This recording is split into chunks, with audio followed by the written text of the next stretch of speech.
Good evening, PA Cyber History Club members. This is Mr. Trussell. It's Saturday, November 27th, and I'm speaking to you from my home outside of Harrisburg, Pennsylvania. In our last Illuminate session, a number of you expressed an interest in traveling to some of the various historical sites within the state. We discussed a number of possible destinations, with a number of you expressing a specific interest in visiting the Gettysburg National Military Park to tour the battlefield. In this episode, I'd like to discuss one of the programs we might consider including in a visit to Gettysburg. This program will afford you the unique opportunity not only to walk in the actual footsteps of those soldiers, but to assume the identity of one of those men. You will feel the same uncertainty and excitement they did as they moved across the fields, and at the conclusion of the program, you will learn what actually happened to your soldier. On July 2, 1863, the second day of the Battle of Gettysburg, a group of soldiers came home, not to see their friends and family, but to do something no other Union soldiers had done to that point in the American Civil War. 2 years earlier, those same men from Gettysburg had volunteered to defend their country. But on that day in July, they fought to defend their homes. The research for this program was conducted over several years. I first began my research as a member of a reenactment group, Company K of the 1st Pennsylvania Reserves.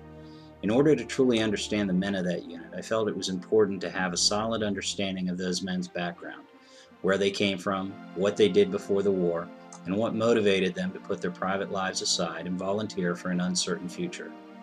The first stop on that journey was the Adams County Historical Society, which is located on the grounds of the Lutheran Theological Seminary in Gettysburg.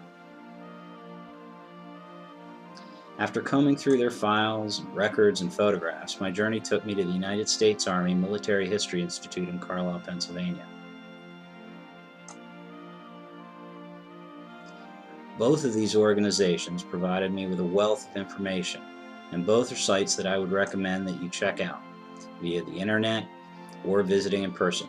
As our club progresses, it's my hope that not only will we utilize these organizations for research, but also have the opportunity to visit them in person. As my research and my database grew, I began to paint a portrait, as it were. The faces in an old photograph were no longer nameless, but assumed the identities and depth of character of specific individuals.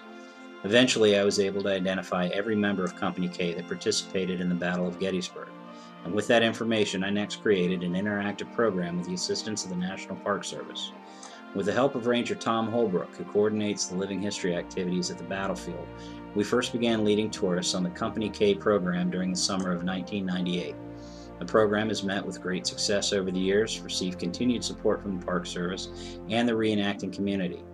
Because of its popularity, we've been able to expand the program to include the use of non-firing wooden muskets and an accurate reproduction of the flag carried by the Pennsylvania Reserves as they made their charge down the slopes of Little Round Top.